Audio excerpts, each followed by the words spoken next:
E nós vamos fazer contato com o presidente do Instituto Brasileiro de Proteção Ambiental, PROAN, Carlos Bocuí. Bom dia, Bocuí. Bom dia, como vai? Vamos bem, a gente sempre fala, né, que vai bem dentro do possível nesse contexto, né, Bocuí? E, on Exatamente. E ontem nós tivemos aí a decisão do CONAMA de revogar 3 resoluções, uma delas referente a licenciamento de empreendimentos de irrigação, outra que definia parâmetros, conceitos e limites de áreas de preservação permanente de reservatórios como represas e ali regiões do entorno, e também outra que fixava limites nas áreas de preservação permanente para vegetação rasteira no litoral, como as que protegem os manguezais. Também tivemos aí um ponto aprovado que foi a autorização para queima de resíduos de produtos altamente tóxicos. Como você vê, Bocuí, a revogação dessas resoluções?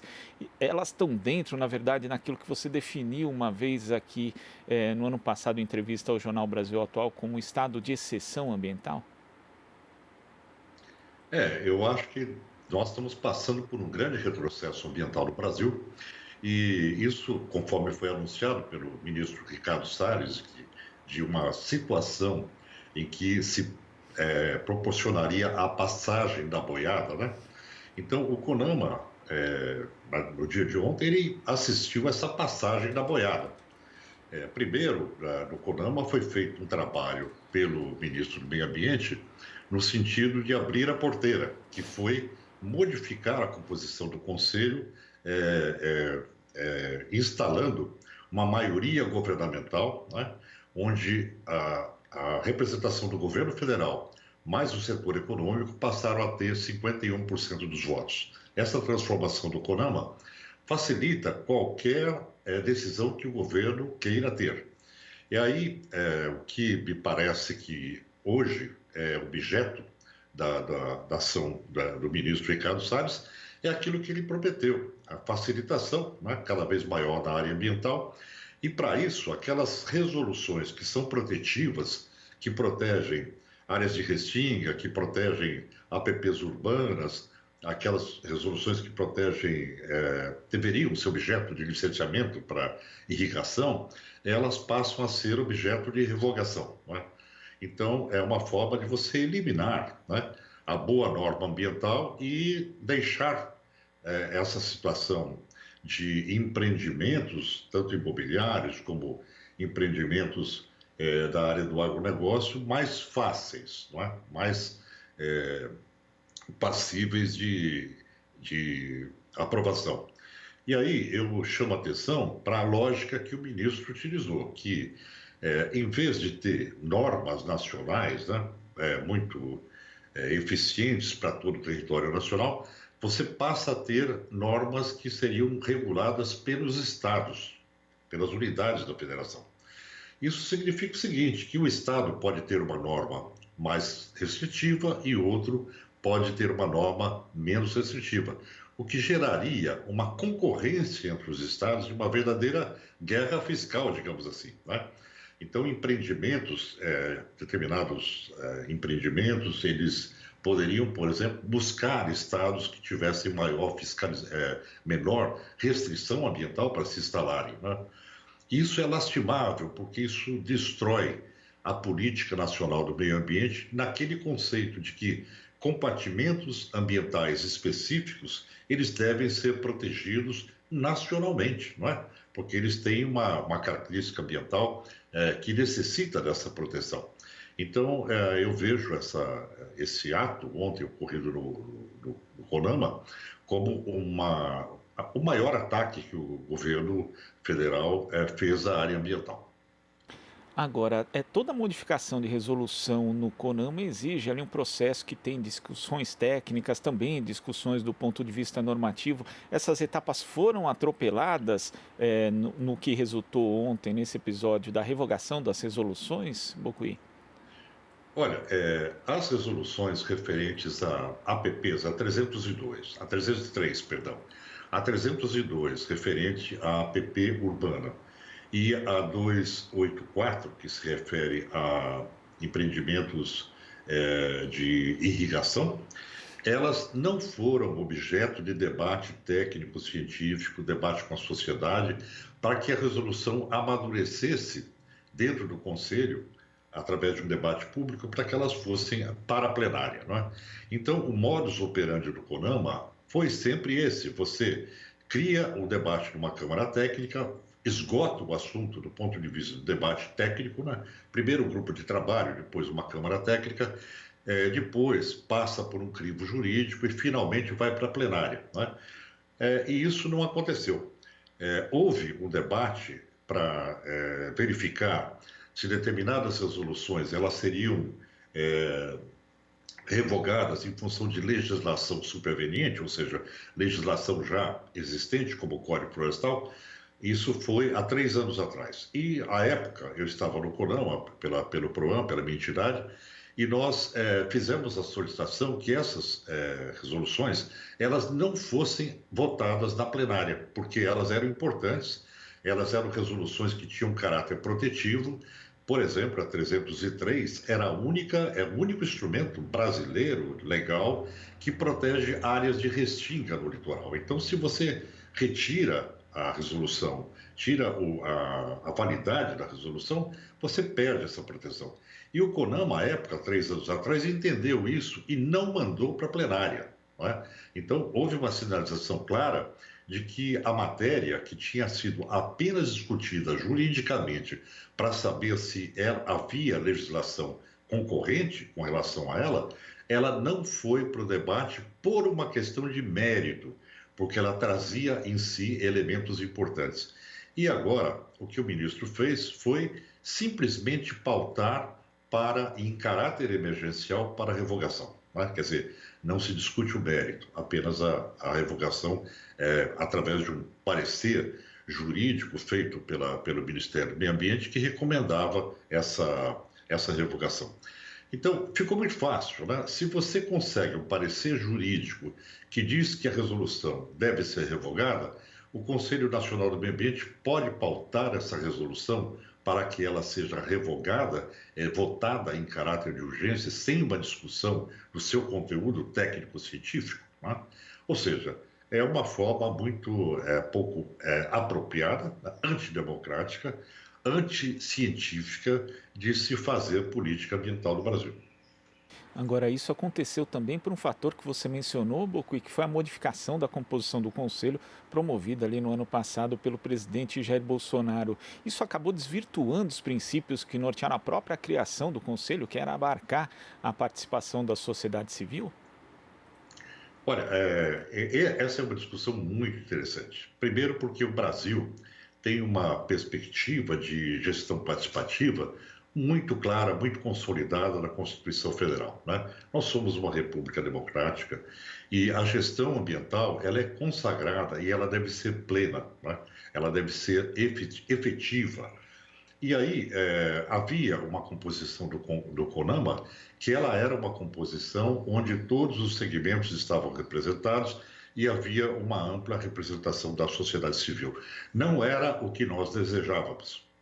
Nós desejávamos um conselho que tivesse paridade, onde a maioria do conselho fizesse a defesa da coisa pública, dos interesses difusos, e não o governo, que normalmente se associa ao setor econômico. E o que o governo Bolsonaro fez, através do ministro Ricardo Salles, foi reduzir a participação da sociedade civil. Para você ter uma ideia, a representação anterior ela contava com 14 assentos ambientalistas, sendo 10 assentos regionais, 2 para cada região, um nacional, 3 indicações de entidades tradicionais que eram indicadas pela própria presidência da República.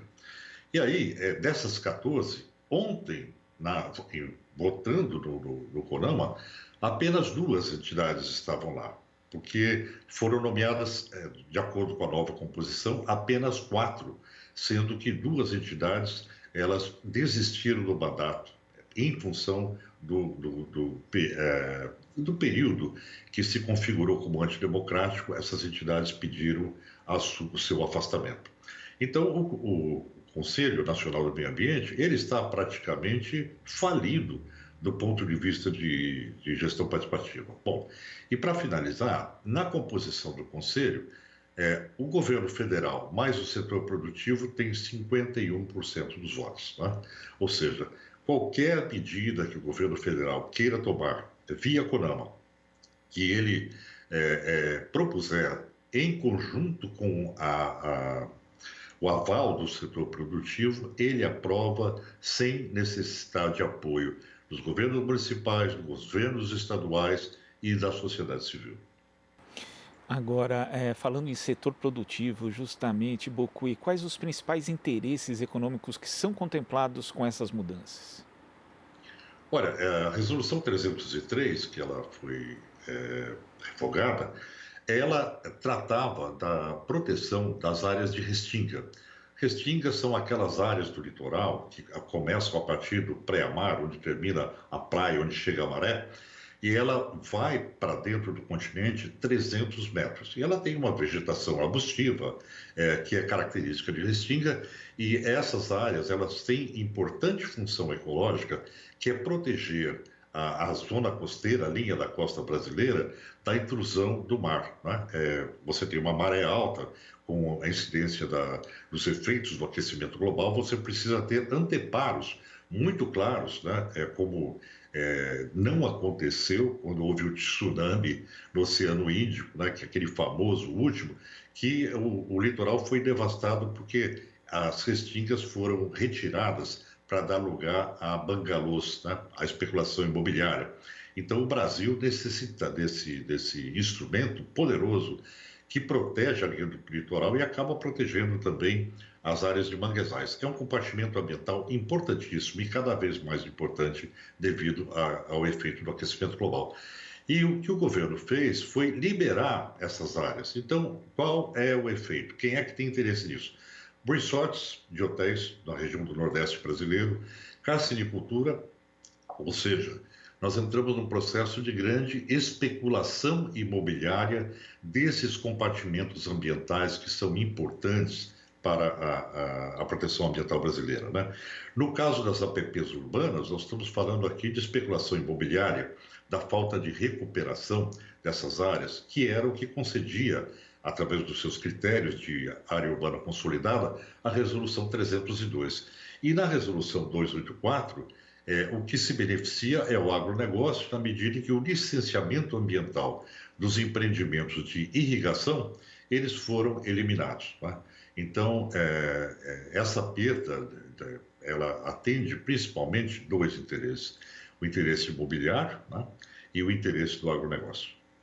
E quando a gente fala em áreas de manguezais, elas já são afetadas aqui no Brasil com o avanço urbano, também com a poluição. Essa combinação, então, de mais essa boiada passando agora, junto com essa possível guerra entre os estados para disputar aí empreendimentos imobiliários, ela pode ser, assim, para lá de prejudicial para o litoral brasileiro, Bocuí? Olha, então, nós estamos diante de um efeito nefasto, que na continuidade desses atos por parte do governo, da destruição da política nacional do meio ambiente, né? De uma regra nacional que estabeleça um equilíbrio e uma proteção para determinados elementos que são importantes para o Brasil. Quando você reconhece o valor de um bem ambiental, como a restinga, como da Mata Atlântica, como dos manguezais, né, e concede a eles proteção, isso deve ser estandartizado. Você tem que ter uma regra nacional para esse tipo de compartimento ambiental, evitando que haja um leilão desses elementos por parte dos estados, né? Porque a tendência entre os estados é a guerra fiscal. Se você deixar livremente, eles vão concorrer entre si para obterem maior lucro. Então, quando o governo passa a adotar essa lógica de fragmentação, nós perdemos a possibilidade de uma política ambiental nacional forte que esteja de acordo com os princípios científicos de proteção daqueles biomas específicos, né? Então, eu vejo isso como um sinal de encaminhamento para a falência do Sistema Nacional do Meio Ambiente. Mocuí, queria agradecer a sua participação aqui no Jornal Brasil Atual. e até a próxima. Eu que agradeço, espero que tenhamos notícias melhores, né? Agora, é importante deixar claro que tudo isso vai ser objeto de judicialização, né? Nós vamos encaminhar para a reconstrução desses elementos protetivos através da justiça, não há outro jeito. Inclusive já há movimentação de parlamentares nesse sentido também, de entidades de uma forma geral, porque não é possível, né, a gente aceitar esse estado de coisas, Bucuí. Não, isso é o futuro do Brasil, é o futuro da nossa sociedade, da sustentabilidade brasileira. Então, isso tem que ser combatido. Bucuí, muito obrigado pela sua participação. Nós conversamos aqui com o presidente do Instituto Brasileiro de Proteção Ambiental, PROAM, Carlos Bucuí. Você está ouvindo Jornal Brasil Atual. As notícias que os outros não dão.